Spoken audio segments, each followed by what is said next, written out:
Akkam jirtu dhaggeeffattootaaf daawwattoota kabajamoo gabaasa tarkaanfii gootichi waraana bilisummaa Oromoo jimaatarra caamsa 31/2024 jennee qabannee dhiyaanne isin dhaggeesse. Gabaasa tarkaanfii waliin Anguyyoo Jaarsooti. Gootichi Abdii Sabaa duul Bobbarbush inni gadi tarkaanfii jajjaba fudhachaa jiru. Humni diinarra bakkeewwan hedduutti akka baala harcaasaa kan jiru yoo ta'u, zoonii kaabaa, godina Walloo, Aana Baatee, zoonii giddu galeessaa, Aana Sulultaaf, zoonii lixaa, Wallagga, Baana Saasigaa keessa humni diinarra tarkaanfii fudhachuu maddeen waraana bilisummaa Oromoo gamasii har'aatu biyyoolessa Oromiyaa fi abdiif gaachanni uummata Oromoo boon Bobbarbush niggaan ergamtoota biyya madirratti tarkaanfii fudhachaa jiru. Injifannoo boonsa galmeessuu jabeessee jira. Haaluma kanaan kaleessa caamsa 30/2024 kaaba Oromiyaa godina Walloo Aana Baatee buufata waraana faashistii PP Gandeelaa Bakkaddaa Hawwaaree jedhamu halkan keessa toorsaatti jaatti mooraa isiitti dhaquun loltoota maafiyaa PP Shambattalatti ajjeesuun torbiyyoo madeessu. Ergamtoota murna bilchiginnaa mooraa Hawwaaree keessa buqqisee yaaseera. Tarkaanfii rifaasisa jajjabeen zoonii kaaba waraana weerartuu PP irra fudhate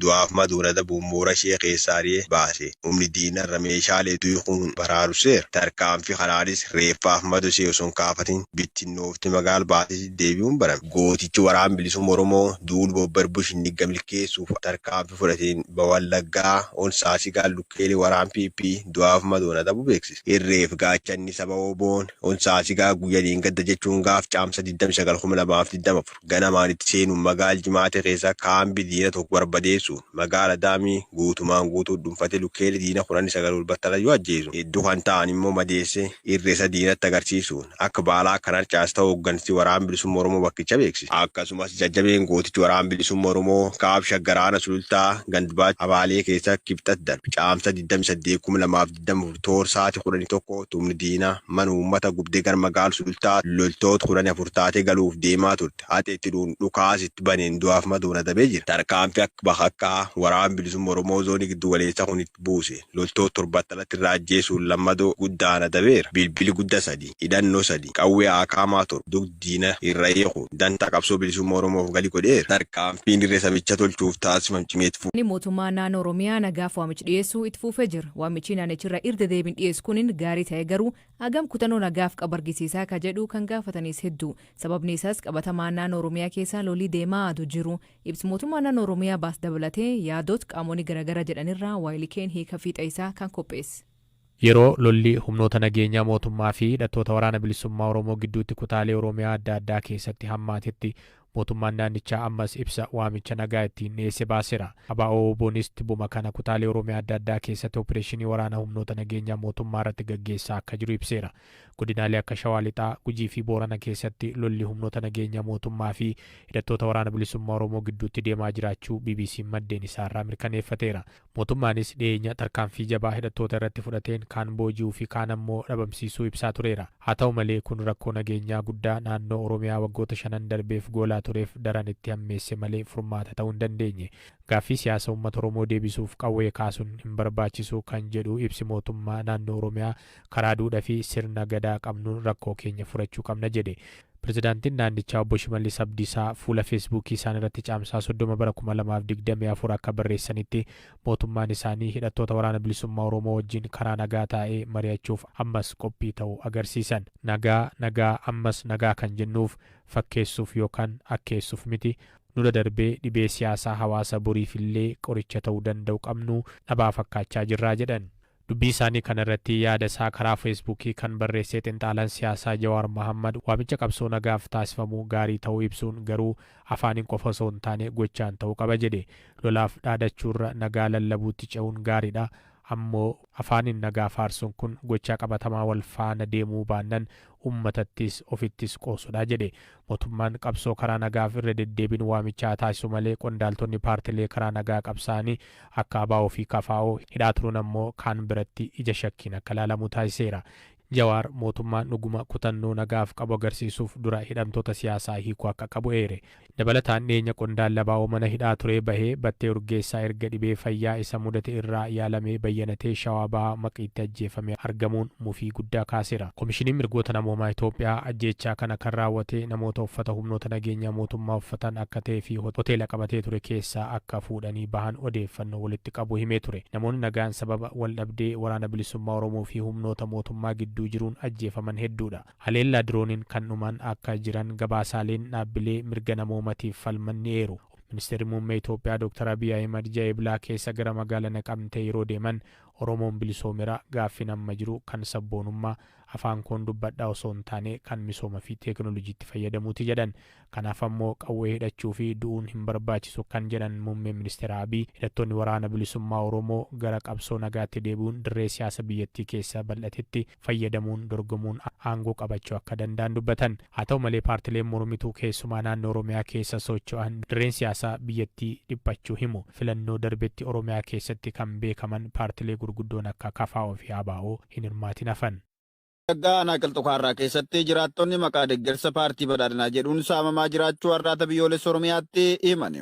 Jaalkannaa sabaa guutuu gabaasa kana akka taanutti isiniif dhiyeessa.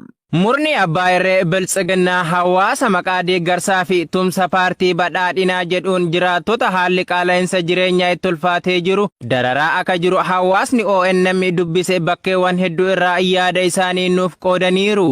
Akka jiraattonni jedhanitti waraanni fi milishoonni gaachana sirnaa jedhamuun Koloneel Abiy Ahimadiin bobbaafaman bakka deeman cufatti hojiilee idilee isaanii saamicha qofa gochuun hawaasa hojiilee akka daldalaa, barsiisummaa, konkolaachistoota, abbootii qabeenyaa, qonnaan bultootaa fi kanneen biroo irratti bobba'anii hunda hiraarsaa akka jiranis dubbatu. Bifuma kanaanis godina lixa Wallaggaa aanaa Qilxukaarraa bulchiinsa magaalichaa Qilxukaarraa keessaa kaadiroonni sirnichaa maqaa gamoo paartii badhaadhinaa ijaarra jedhuun sadarkaa 3 namoota addaan fo'uun garee A irraa qarshii 50,000, garee B irraa qarshii 30,000 fi garee C irraa ammoo qarshii 10,000 jechuun namoota dirqamsiisanii guuraa akka jiranis himan. Haalli sarbamiinsi mirgoota namoomaa onicha keessatti deemaa jiru yaaddessaa ta'us kan himan jiraattonni hawaasni haga hojjetee argatuun olitti maallaqa gaafatanii fi kanneen waan kafalan dhabanis hireen isaanii manneen hidhaa ta'aa akka jirus himaniiru. Godina Bahaa Harargee aanaa Baddannootti jiraattonni maqaa waraana faasistii PP'n saamamaa fi hidhamaa jiraachuu dubbatu. Jaaleraan Gameessaa waan qindeeffatte qabdi.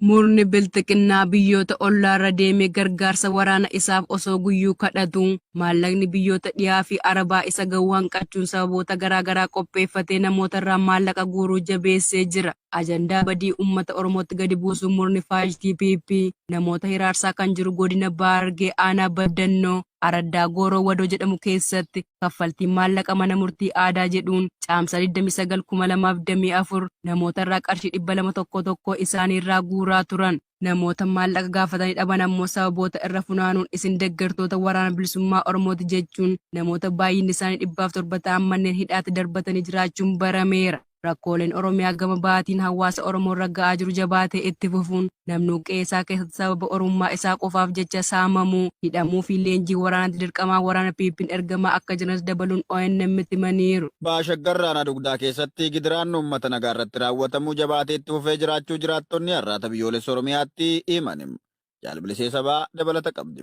Sirni badii uummata Oromoo irratti karaalee hedduun gochoota safuu hawaasaa hin ibsine raawwatuu fi saamicha daangaa hin qabne gaggeessu akka waraantummaa sabaa qabu fakkeessuun yoo oololu garuu dhugaa lafarra jiruun ammoo hidhattoota isaan leenjisanii hawaasatti babbaasaniin gochootni badii raawwatamu kanarraa adda. Baashaggar Raanaa Dugdaa magaalaa Maqii iddoo addaa Giccoo jedhamu keessatti waraanni goolessaan biltsiginnaa nama safuu hawaasaaf jecha maqaa dha'uun hin barbaachifne tokko dirqamaan gareen gudeeddaa irratti raawwachuun miidhaa qaamaa yoo irraan ga'an dubartiin kunis yeroo ammaa miidhaa irra ga'een hospitaala magaalaa Maqii keessatti yaalamaa akka jirtu jiraattonni gama biraatiin ammoo biltsiginnaa naannicha keessatti hanqina baajetaa isaan mudate irraa dandamachuuf jecha kaabinoota gandatti dirqamaan bobbaasuun gibira humnaa olii irraa dirqiin funaansisaa jiraachuu fi namoonni hedduunis gara irraatti baqatan dhabuun hedduu rakkachuu ibsan.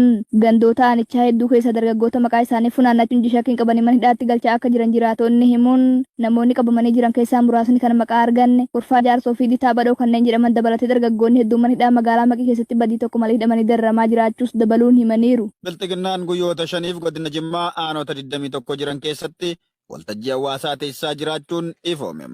Dabalata isaaf Jaalimoonaa Fayyisaa. Uummanni godina Jimmaa akkuma godinoota Oromiyaa kanneen biroo yeroo hammaa rakkoolee nageenya naannicha mudachaa jiruun waraana fi milishoota sirnichaan hiraarfamaa akka jiran jiraattonni ONM'tti himan. Jiraattonni godinichaa sirna biltsiginnaa yakkamaa dhiiga saba qulqulluu dhangalaasu ta'uu erga hubatanii kaasanii abdii sirnicha irraa kutachuurraan kan ka'e hariiroo fi hojiilee sirna biltsiginnaa ifaa ifatti saaxiluu kan eegalan akka bubbulees dubbatu.